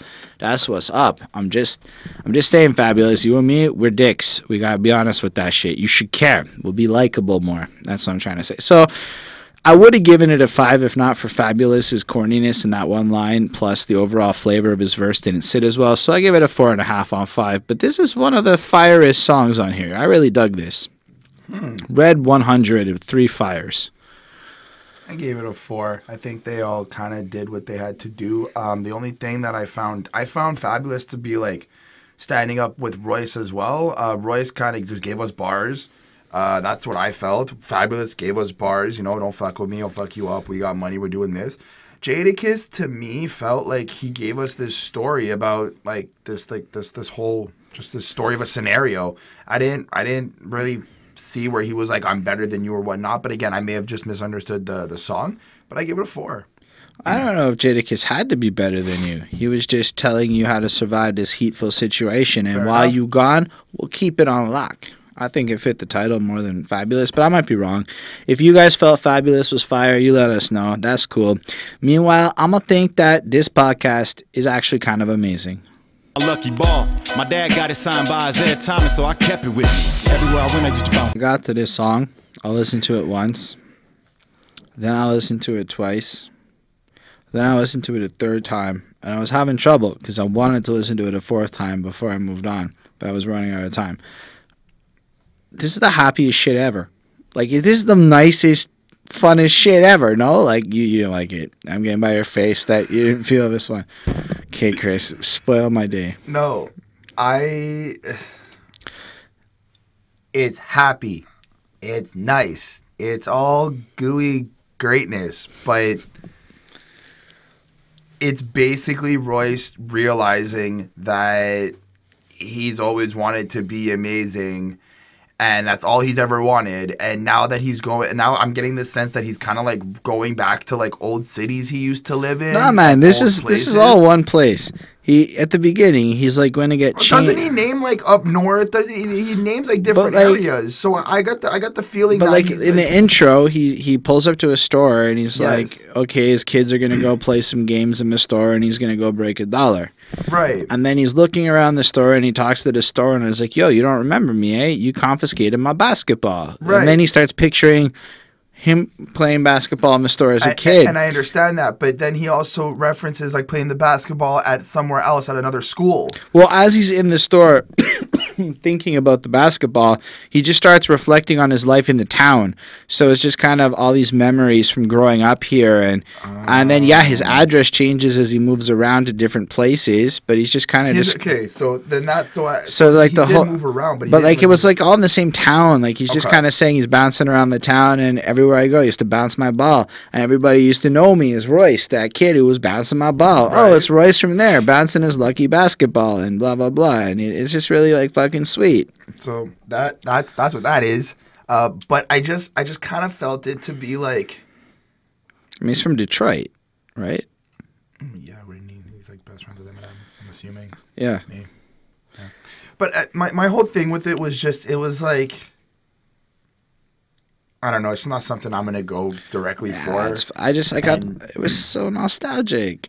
I know it's nostalgic, but it gave me this like, all I've ever wanted to be was amazing, and now that you are amazing and that you're rich and famous and you're going back to your old area and you're getting this like nostalgia feeling, it's like what did you expect? You are amazing. Well, I'm back in town to let the people know that you don't need no lucky ball. You, Christopher, are already amazing, and he's still your neighbor, little Ryan. So he's reflecting back on his life in this town and kind of all the different things that have happened. How his brother went to jail and he's sad and he misses him. How this, that, the next thing. And he just, then at the end, he's just letting you know he's back, he's here, and you don't really need your lucky basketball, because he thought he needed that basketball, and then he ended up becoming famous because this asshole took it from him and almost took away a piece of his identity. And then he just started describing about how in light of that he grew up to be great. And you, Chris, you don't need your basketball. You don't need it. You can still be whatever you want to be, because Royce pulled it off, so you can live by that example, and he's sharing his joy with you. It's just so happy and beautiful. It's a 5-on-5 to me. I can't help it, man. Like, I don't normally do this happy stuff and whatever.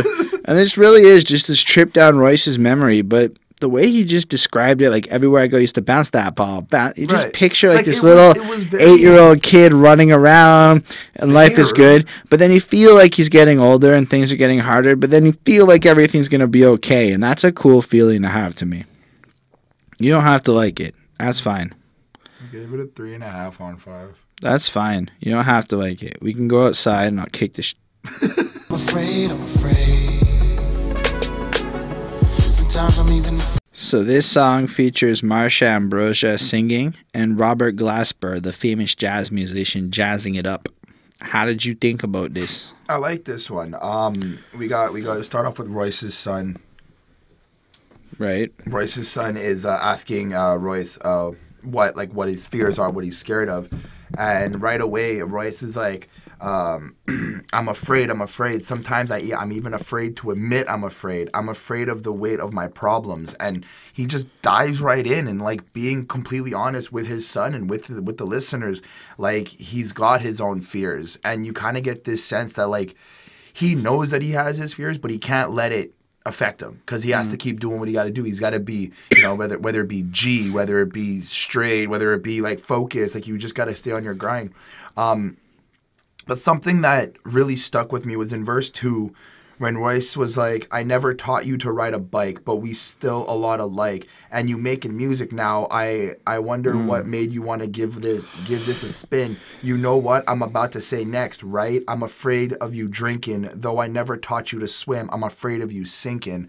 And again, like he's coming back with the whole, like, he was an alcoholic, he had issues. But I think that there's more of a sincerity here with his son, because he's like, I'm dealing with this, I'm recovering, I'm afraid of this for you, but he's not telling him not to drink. He's telling him not to get like. He's basically saying, I pray you never find the need to do this, even though maybe you have some of that pain, even though maybe you're going down a very similar path.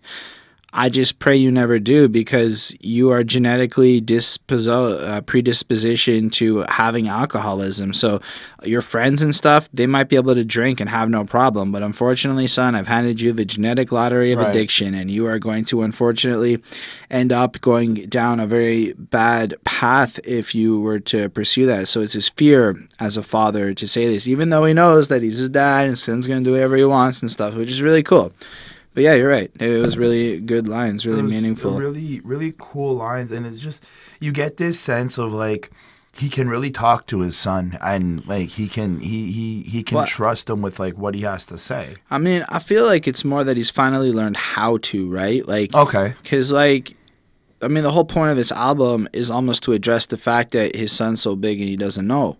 So I don't feel like this is something he was even comfortable discussing with people until, you know, recently, because he had to sober up and whatnot. So I hear this and I'm just like, you hear like lines like that. It's just him trying to be a good father and address his fears and stuff, you know? Like when he's like, you in a gene pool full of a lot of sick flesh, and I'm the sickest of them all. Alcoholics stop from the symptoms of withdrawal. Look out the window and tell me what you see. Police shooting brothers of colors of you and me. Right, I forgot about that. Ambrosia's whole, Marsha Ambrosia has her lines kind of almost reflecting like why the police are beating her down in the street and stuff, and reflecting that. And he's mixing in with like, these are real societal pressures that you as a black man are going to have to face in this situation. And I guess it's almost like a bunch of fears of how this is going to impact his son. And I don't know, I thought it was really, really powerful and really sweet in that regard. I mean, I have a lot more to quote out of this. It's basically the gist of the song is running through some honest fears that Royce as a father and Royce as a man have to deal with, you know? Well, keep in mind, though, like, what I also did for the album is I also kept in mind on some songs, like, this is for, like, a book report. He is also having a conversation. So, I mean, I feel like there's this type of, like, I guess myself, I built this type of story on how he's like kind of explaining some of these things, because I feel like if he wasn't talking to his son, he would be saying it differently. I feel like he'd be expressing it differently. I mean, I think that he probably would have expressed it the same, and the whole book report's a concept he came up with along the way. Right. But I think this is just the way he's honestly expressing it, and in some cases he's chosen to talk to his son because it's how he feels as a father in those moments, you know? Right. I don't know that every song is necessarily. I think it's kind of written to all of us so that anyone can relate to, but in this case he's taken on the voice of a father, especially for those kids who might be lacking a father, and at the same time for those fathers who might be wondering, am I the only one feeling this way? And I think the world needs more honesty like this. Definitely. I gave it a 4 on 5. I give it a 4.5 on 5. I don't know why you keep popping out these 4s, but I get it. I think this is the lyrical and emotional shit. See, I'm drawn more to the hybrid of this lyrics and raw emotional stuff that he's brought forth, and a really, really great example of that is the next song, Power. Our plan is date and y'all just admitted to us Santa fake, so Kid Fishes just ran away pouting. Well, it's fair to say this is a powerful song called Power. Did you like it? I like this one the most on the entire album, actually. Straight up, I gave it a 5 on 5 because the creativity and the way he expresses the story is so captivating, and I for me, I kind of felt like I was right there with him, kind of just seeing it all play out. So the story is it's about, if I understand correctly, it's about Royce's family. It's a holiday. It's Christmas morning. The father is kind of acting up with the mother. There's kind of like an argument going. The father's getting a little bit violent. He smashes her face. Yeah. Literally. And then she's all bruised up. And her face is swollen. And then you got like Royce kind of being like, but why? Christmas was dope. Look at all the cool toys we got. And then they bought somebody fake Tims. And then the kid was kind of dumb and thought they were real Tims because they put these Payless shoes in Tim's boxes, and they just didn't even know how to express to this kid who wanted to believe so bad they were Tim's that, you know. Mm-hmm, they weren't. And then the dad's like, why are you going to let him go out like that? And the mom's like, nobody's going to care. And you've seen that scene play out in a million things. Right. And then the next two verses are not the same holiday. Okay, so it does change holidays. Yeah, he says it in the beginning. First one he says Christmas morning at the whatever.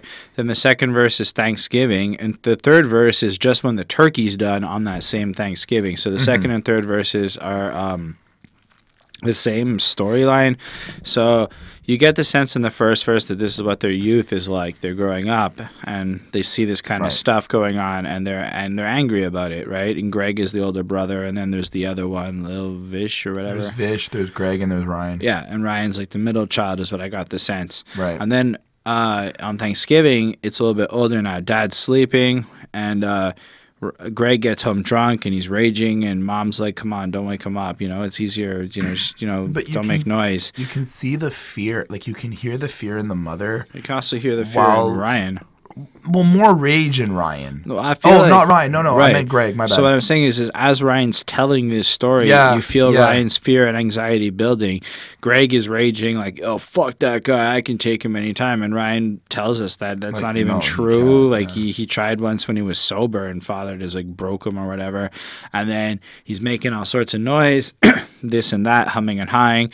And meanwhile, he in his mind, Greg believes he's protecting everybody, but really the end result is he's just kind of stressing out his mother. Now I remember it's also kind of interesting to see like how, because what I also understand is like the father's got like either an alcohol or a cocaine problem, right? At this point, I think he's done with the cocaine and he's just got the alcohol, right? And it's kind of interesting to see how like the mother and Ryan are both kind of like trying to contain the situation for not waking up the father, right? Because like the dad's gonna lose his mind, but the reason why the dad's gonna lose the mind is because the older son is. I kind of see like following in the father's footsteps in a sense. I don't think that's quite what it is. Dad is the king of the castle. I've lived through some comparable situation. So his dad is sleeping and he's drunk, he's grumpy or whatever, and it's a matter of attitude. So now Greg's got this serious attitude going on, right? And like I can remember being younger and raging and stomping around like I was big man on campus, and it would really stress out my mom and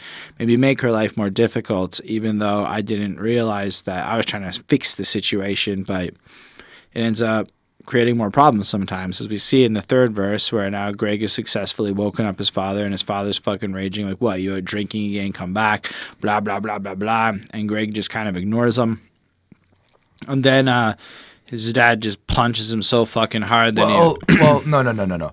Greg goes to the kitchen and turns his back to the father. Like, "Oh, I don't need to talk to you." And then he like turns around and he's like, what you gonna do?" And that triggers the dad. The dad boxes him so hard he falls over, knocks the oven door open. The turkey goes flying. Yeah, like there's a whole big scene, but you get this sense where Greg has finally had enough of dealing with his father's shit and and again, like he's still in this mode of like superhero, like gotta protect. He's drunk. He's also drunk. And then so like Greg walks by, doesn't even acknowledge his father. Father gets mad. He turns his back to him. And he's like, "I don't need to deal with this." And he smashes him. Right. And then he doesn't wake up again, so they call the cops. Dad gets arrested out in his underwear and shit. And then you get the sense that Royce is just kind of embarrassed. Like, I can't believe this is my fucking life. This is so awkward. And then it just kind of ends on a twinge. But, like, all things considered, I appreciate the fact that my dad was there. And that even if he fucked up and he failed a lot, he was there when a lot of kids didn't like have a dad, which was a really interesting way to end it. I mean, but there was also if I'm not mistaken, there's also this sense of like kind of understanding his father a little bit more now that he's older. I think I don't know if he understood his father. I guess he definitely does now that he's an addict too. But I think it's more appreciating that his dad could have left or whatever, but he was there. Right. And that, and compared to other kids, even these bad situations. Well, he also mentioned like his father taught him discipline and there's consequence to actions and stuff. So yeah, and compared to, let's say, kids who had like having this kind of a dad is better than having no dad. Right. Anyway, so I give this a 5 because it's a really cool song. It's like 7 minutes practically, and you barely even notice it. It's really cool. And then we continue with some family stuff while we discuss protecting Ryan. Up in my face, so I throw an overhand right in the hook, bitch. Yeah, there's another story. So there's they're playing basketball on the court and whatnot, and basically a fight breaks out, and he goes into detail, like Ryan punches some kid, his brother throws a basketball in the next one's face, but Greg's not around, right? And then as he's remembering why he never calls Greg into these situations, because Greg goes a little bit overboard when it comes down to protecting Ryan in general. But I also get this sense, like, Ryan is protective, but given the situation at home, still. Like, so he brings that into the real life, and he notices that it's better sometimes to not have Greg there, but then all of a sudden, as he's thinking, I wonder where Greg is, you know, it's kind of better Greg isn't here. Greg comes flying out, and he goes, my imagination laces him up with like a cape and everything, but he really had this knife that he kept underneath his car seat, and he slashes up this kid, and he almost fucking kills him, right? And then they pull him off, and everybody's like, why'd you have to try and kill him? Everyone's whatever. And then his excuse was, I was protecting Ryan. And then he goes to jail, and he gets out. And meanwhile, he's writing home, listen, you have to understand, I was just protecting Ryan. I was just protecting Ryan, etc. Then Ryan gets famous and blah, blah, blah, becomes Royce, gets a record deal. And then his brother's almost salty. Like, at the end of the day, he's just like pissed off that Ryan's popping, and he's like, yeah, I caught a case. I caught a deal when I was blah, blah, blah. You know, it's just kind of like fucking like slamming Ryan. Right. So he just kind of ends it with like the most interesting ways. Like, I think I get it now. Thank you for protecting me. I wouldn't be where I am today if you hadn't protected me. Thank you. Thank you for teaching me how to rap. Thank you for teaching me how to scrap. Thank you for sacrificing your life so I can have a better life. Greg, is that what you want to hear? And it's like, he explains his side of his story on why his brother went to jail. And he's like, really, basically like, you did this, you didn't have to do it, I'm not responsible. He kind of shows how his brother can't get over the situation, and in his mind has built it up. He's like, we're both alcoholics, get over yourself, we're all the same like that. But he's like, it's not my fault, Greg, get over yourself. And then flips it and goes, fine, I'll give you exactly what you wanted. You know, almost petty-like, and says that. But it's just sincerity. He's like, I see what you wanted, this is how you felt. And he tells him exactly what he wanted to hear. But then it ends it like, is that what you wanted? Fine, put it on a record. Like, definitely, and it's that like, it's that like punch to the gut. Like, is this it? Like, are you going to be happy now? And that's where like the entire whole like song for me flipped. It's like, I got this. At first, I was like, wow, he's really taking all this shit, you know? Like, Royce is taking all this shit. But then he's actually really dishing out this shit. Like, he's clarifying what's happening, and then he's putting his brother on blast. But in a way that's almost graceful and not putting him on blast. He's like saying, fine, this is the truth of it. There. Now I hope you enjoy it. But yeah, it's cool. I give it a 5. I thought it was really powerful, really interesting to listen to. Again, this album has like this completeness to it where everything fits. And maybe these songs don't all work on their own, but like this is something that I think even if it just came on, there's like, it's a cool story to hear, you know? Something about the way Royce tells stories that is awesome. 4.5 on 5. That's cool. Now we're going to hear about being a strong friend. Already hiding all of my problems behind my pop problems. When I was 9, seen my father be. How'd you feel about this one, Chris? I like this one. If I understand it, the strong friend is the person who's dealing with everyone else's problems in the group. And you need to check up on that person because clearly they're dealing with shit and they're not as strong as you think they are. They're just doing it to make sure that the group is good or whoever needs them to be. I like to think that in my group of friends, I'm that person. So I feel I can kind of feel what Royce is feeling a little bit. Like I feel like he's also saying like, I'm the strong friend, but I'm also dealing with shit. I'm also going through changes. Where's my check-in? Where's my checkup? Where's my, am I okay? I like when he goes, you need to check up on your strong friends, the one with strength that's never gonna end, the one with sense, take care of several grown men. And it's like, it's again, that confirmation of like, I'm taking care of everybody. I'm trying to make sure everybody's good and healthy and ready to go. Like, where's somebody taking care of me? And and like, he's kind of just remembering, like, don't leave that person out of your remembrance. Right. I gave it a 4 on 5. I thought it was nice, cute 2-minute song, 2 minute 13, something like that. Yeah, I kind of appreciated that there were some short ones given the number of tracks on here. So it complicates my formula for how many songs. If you have some long ones and short ones, maybe you can get away with more. I like when he asks provocative questions. Like the question is, how is y'all problems becoming my problems? I'm already hiding all of my problems behind my pop problems. like his dad's problems. So he's not dealing with his own shit because he has all his dad's shits. Right. When I was 9, seeing my father beat the shit out of my mama, I'm smiling right now. I'm just trying not to cry about it. So he's pretending like that everything's okay, whatever. Alcoholic, I just spent $5,000 trying to buy bottles of Patron, and now sing along with your strongest friends. And then he goes on to suicide. It's a suicide, which is a cool fucking chorus. Used by a lot of people, actually. So 4 or 5 big songs with that as a chorus. And you get the sense of just what it is, man. He is the strong friend he's writing about. It's about himself. But at the same time, every group, a circle, every bunch of people are people who just seem to absorb other people's problems, and there's people who always seem to have problems. And so he's kind of calling out that, like, or I'll just quote the next little bit. So he kind of calls out to Denon, the beatmaker dude, and Shady,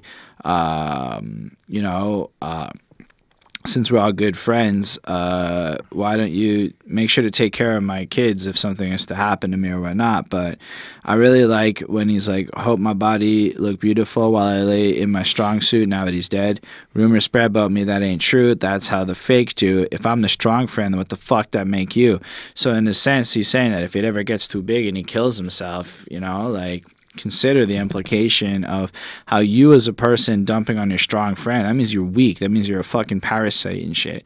And then what's truly interesting is how he ends this song with a bunch of quotes from famous people. Yeah. But I laugh at them because they're all the same, by Kurt Cobain. We're all just suicidal kids telling other suicidal kids suicide ain't the answer, from Kendrick Lamar. The worst thing to call somebody is crazy. It's dismissive. I don't understand this person, so he's crazy. That's bullshit. These people are not crazy. They're strong people. Maybe their environment is a little sick. Dave Chappelle. Black people don't know a goddamn thing about therapy, which I guess he said, because it says self. And then he says 3 names which really struck with me: Capital Steez, Taheem, who I don't know who that is, and then Chester Bennington. And then I'm assuming because of Capital Steve and Chester Bennington, these are folk who have all killed themselves. Rest in peace, my strong friends. Saying that these are people who played that role of the strong friend in their life, and look at them today and now. And at least Chester Bennington's death really impacted me, and I can imagine he was that kind of person. So I give this a 5. It was very powerful, very moving, and very strong, It's almost like Royce is willing to talk about anything and everything. Justify this up in everything. We snitching on each other, telling everything. I had a little bit of trouble getting into this one. This one was a little bit boring. A little bit. Like, his flow was talented, but just kind of boring. The beat was a little bit slow and not as fun. Like, the words were good. It was a well-written song. It was just kind of boring compared to some of the powerful shit we've listened to, like Anything or Everything, Anything, Everything. White people decide between anything and everything. My people decide between anything and everything. Those lines are very strong to read out. A lot to think about there, We, as white people, control everything. The black minority is unfortunately divisive over all the same issues, and everything's a little bit fucked up. So it's obviously a perspective piece, Like, grew up in my hood between anything and everything. White people enslaved us, made us do everything. Now they encage us, divide us up in everything.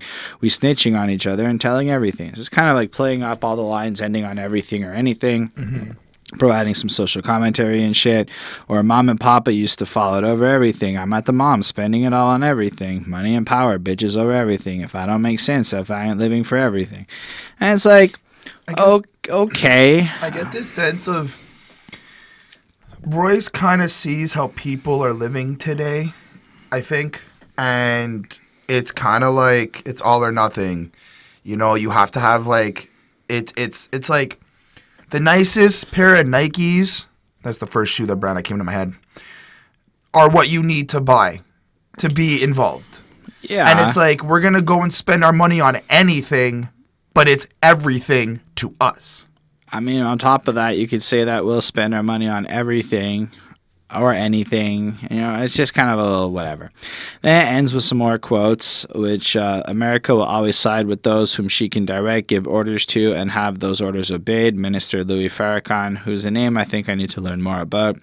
Then an interesting one. There is no police brutality. Sheriff David A. Clark. I remember that story. I remember that guy, and I think he's the fucked up dude inside of that prison that's all fucking terrible too, so it was a serious irony. Maybe I'm wrong about him, but either way, it was a ridiculous statement. And then, God Bless America from Don King. And that was just an interesting way, because I think he represents a lot of capitalist negativity if I understand Don King, but I might not. So please don't come at me too hard. Feel free to let me know in the comments. I give it a 4. It's hard to get into this one. I gave it a 3. I got bored. Well, Stay Woke is next. The hocus, the pocus, magician doing tricks in this miserable business who spit loyalty for. I had a little bit trouble focusing on this one, so I feel like I'm less insightful than I should be. This one kind of has I guess respecting and admiring where he's at today a little bit. I know, like, I'm 5 years sober. Trauma from my childhood constantly haunts me till I'm finally crying my tears over. Sharp as a gauntlet with thoughts of my side chick in high heels because I didn't want her. I needed her, though I didn't want her. So I like the fact that he's also kind of showing how his addiction plays out in more than one way, or even if this side chick represents just temptation in general, how he recognizes. I like that line just because often when you are engaged in bad behaviors, it's not stuff you enjoy anymore. It's stuff you may have enjoyed the first or the second time, but when you do it, it's just stuff you feel almost compulsive, like you have to do it, and it's not necessarily fun or pleasurable. He admires Eminem for helping him get sober. I like when he's like, respect the mantra or die at the hands of consciousness, run up and get left, ran down to death on your damn conscious steps. The booze already made me lose. I can't go out like Amy Winehouse. So you have him like being all reflective and stuff, and then seeing other people go out and not wanting to be added to that list. Probably he's the same age as her or something. I don't really know. But overall, it's another one of those insightful songs, and I guess Stay Woke is kind of playing up a little bit on the sobriety and stuff. But I give it a 4.25. It kind of felt a little like long at this point, the album. It was starting to go on a little bit. The last couple of songs to me just have not been the most compelling. Maybe if they had come earlier and some of the more hype or stronger ones at the end would be cool, but I get that he's going through the story and stuff, but this one just, the last couple haven't really felt as cool to me. I don't know. Did you like Stay Woke? You know the song Woke? Yeah. How we kind of came to a consensus that he was like kind of mocking the word. Yeah. I feel like he's doing the same thing here, but in like a smart, tricky way. Like, he's not saying that on Woke he didn't do that, but I'm saying like he's saying stay woke, because that is a phrase or a line that I keep hearing a lot of people say nowadays whenever they're like they find like some random knowledge, like, oh, stay woke, we got to be on top of this. I think he's trying to mock the phrase stay woke by actually being quote unquote woke in the verse. And he's showing his like intelligence and how he's gonna progress and how he's gonna keep moving. I thought it was kind of funny. I gave it a 4. All right. Wake up, wake up, wake up. It's the first of the month. Said it's the first of the month. Got bitch. That intro is so corny. I mean, fine. I don't know, but I get it, man. You made your choice and you're rolling with Royce. I mean, come on, T-Pain. Anyway, that was a corny intro. I mean, let's be real. This song is like, it's the first of the month. Money's coming in. Let's go out there and have a good time and whatnot.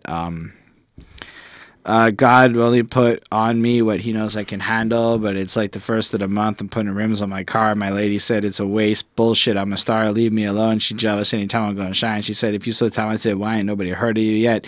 She dumps me on the 20th, takes me back on the 30th. She's wrong, but we've been together such a long time. I really like that because, again, it's got this honesty to a relationship. Like, yeah, I got some money. You go buy some rims, woman's just looking at you like, you are not going to do that. You do not need that shit. But listen, I'm a star. I got to have some rims and stuff. You can almost picture the conversation playing out. And then she's mad, dumps him. They get back together, blah, blah, blah. Her doubting him perhaps was wrong because it turns out he was a star.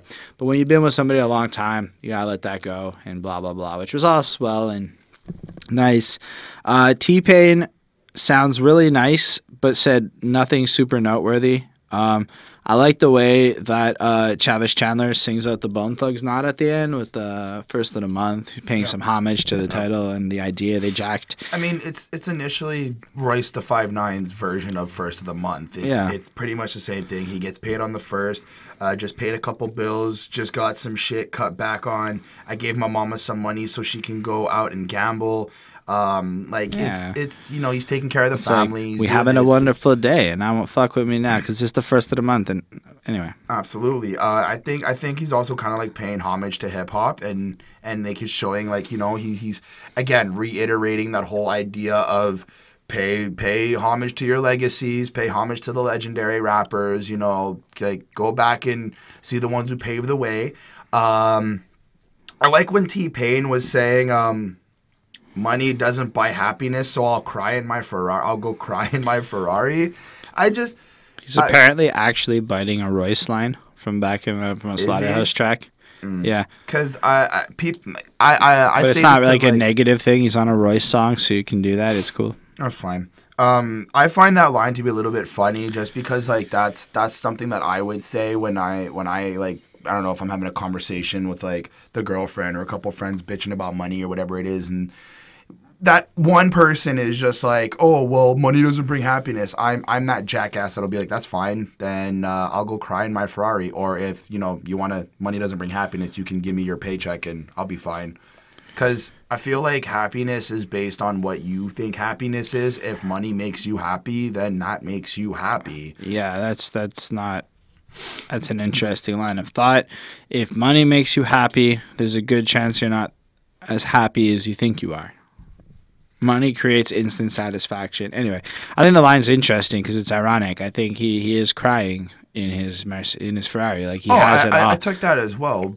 I'm just giving my own perspective on that line. I get it. I give this a 4. It's okay, but it's a strange way to end this story for me. I do not get this one. The song doesn't make sense for this album to me. Maybe I'm missing something. Well, if you think about reminiscing about his past and stuff, I think at one point, you know, Royce. But like, this is the last song on the album, man. But it's not, because this is the deluxe. So I know, but bonus. Even then, this is the last unique song on the album, right? This is how he closed it. It's just a weird choice to me. I don't know what would be a better one. You know what? Amazing would have been a great way to close this album. That song's fucking amazing. Okay. But anyway, 4. What'd you give this one? I gave this a... Give me a second. Give him a second, folks. He's just... Anyway, so there's one more that we're going to talk about today, and it is the Caterpillar remix.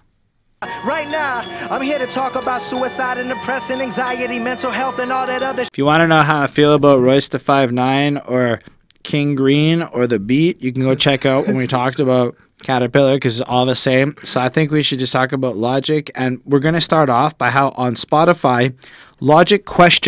Is what's credited as the artist, which is not Logic. So if you click on Logic ? It goes to some other guy, and I wonder if this other guy is about to get a bunch of hits because of this. I'm just curious. So if anybody from any of those teams sees this, y'all should maybe correct that, but Logic's here. Logic does his verse, and we're going to talk about that because that's all that's changed. Eminem is out. Fun fact, Logic's version was supposed to be the album cut, but Logic couldn't show up for the music video shoot, so they replaced it and brought in Eminem because Eminem could do the music video shoot. Fun facts. So that's why there's the additional one then. Yeah, that's why Eminem's on the album and Logic's on the remix. This was supposed to be... Anyway, so how do you feel about this verse? I don't know how I feel about the verse. I mean... You gave me this whole speech, but when you got to my place today, how do you feel about the verse? The verse isn't bad. It's talent. It's skilled. He does it on point. My only criticism with it is that the original Caterpillar song is again paving the way for your like who paved the way for the rappers and going after mumble rappers and all this stuff, and Logic went about I'm half black and people are still bitching about this. And I'm kind of just like, we're still bitching about this, or people are still bitching about it because you keep bringing it up. And interviewers keep calling him a white rapper and bringing it up too. And I get that. So just from his point of view, everywhere he goes, people bring it up. It's not so he's responding almost to the obsession. I understand that, but like I heard his Everybody album, I heard his Bobby Tarantino 3, and it's like it's a consistent topic that he keeps bringing up that I'm just like, well, Chris, if he didn't bring it up, as you heard, you would have found out that somebody would have found out he had a black father and completely shot on him. And I give him the credit for and I think that creativity. It's not creativity. it's a matter of expressing to you as a listener. I have no choice. Unfortunately for me, because of the political climate of today, if I don't obsess about it the way that I do, the other side of the story is way worse for me, and I'm not willing to take that risk. So fuck all y'all. So that means I have to do this now? Well, like just knowing that I have half my family is black. I mean, I don't know how to answer that question. I'm not even in this conversation. I mean, according to logic, you might have to deal with that shit if you start talking about your race and your ethnicity. Well, yes. Once I get the interview with my father, everybody's gonna know. So, but basically, yes, I do think that if that's the case, you are 100% facing the same type of bullshit that Logic's going to be facing, and maybe you'll feel differently once that heat starts coming your way.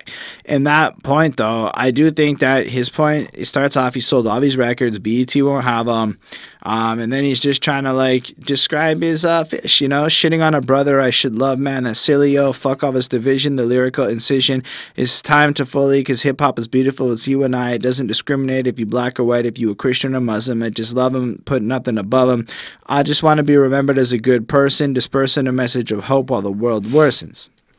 I like that part. I like the way he's kind of, in theory, he's trying to deal with these issues because he sees them as social issues that need to be dealt with.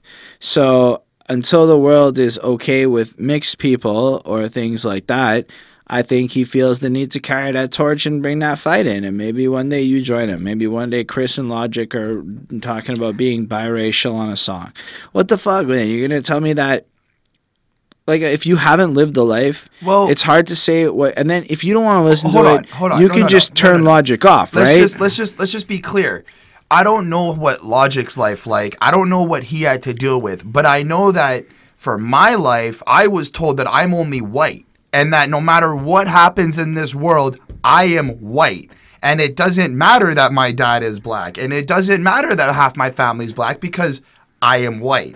So now I'm asking the question and I'm a little bit... I'm not the right person to have this conversation with. I'm just saying I'll get clipped if I have opinions here. How about you find folk who are of the black skin color? No offense to anyone. I don't want to tackle this on YouTube right here on this fucking video. Other people can tackle this. I fucking barely understand the issues myself.